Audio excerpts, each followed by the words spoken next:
చెప్పాలంటే భయపడిన సంవత్సరాలు అవన్నీ. ఒక పోస్ట్ పెట్టాలంటే భయం అందరికీ. ఏదైనా మాట్లాడి ఒక అభిప్రాయం చెప్పాలంటే భయం.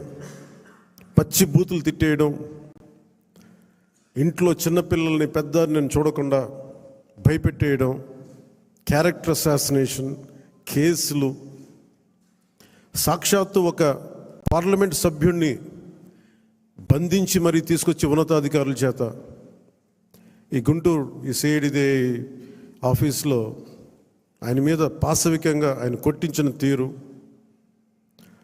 4 దశాబ్దాల సుదీర్ఘమైన అనుభవం ఉన్న ముఖ్యమంత్రిని కూడా, ముఖ్యమంత్రిగా చేసిన వ్యక్తిని కూడా, ప్రస్తుతం ముఖ్యమంత్రిగా ఉన్న శ్రీ నారా చంద్రబాబు నాయుడు గారిని కూడా జైల్లో పెట్టి 53-54 రోజులు అలాంటి భయభ్రాంతులు చేసిన ప్రభుత్వం.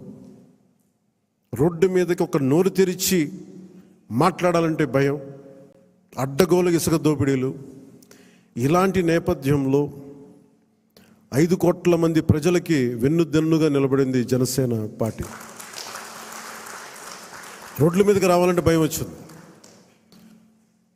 ఈరోజు మనకి 100% ఎందుకు వచ్చింది అంటే 5 కోట్ల మంది ప్రజలకి గుండెల్లో ధైర్యం నూరిపోసాం. దెబ్బలు తిన్నాం మనందరం.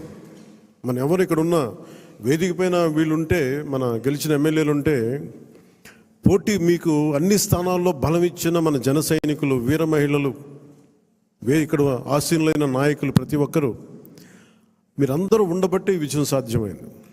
21 మంది ఎమ్మెల్యేలు ఇక్కడ మేము కూర్చోగలిగామంటే నాతో సహా అది మీ అందరి కష్టం, శ్రమ, మీ మేధో మదనం, మీ ఎలక్షనీరింగ్ కేపబిలిటీ.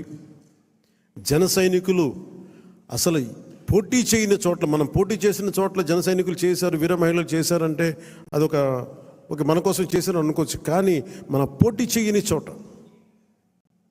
మనం పోటీ చెయ్యని మిగతా 160 మిగతా అన్ని చోట్ల అసలు ఎలా నిలబడ్డారు కూటమికి, తెలుగుదేశానికి కానీ భారతీయ జనతా పార్టీ కంటే నాకు నిజంగా చాలా చాలా ఆనందం వేసింది. అలాంటి జన సైనికులకి, వీర మహిళలకి చేతులెత్తి మీ అందరికీ మనస్ఫూర్తిగా మీకు నమస్కరిస్తున్నాను. మీరు రాష్ట్రం కోసం తపన పడ్డారు. రాష్ట్ర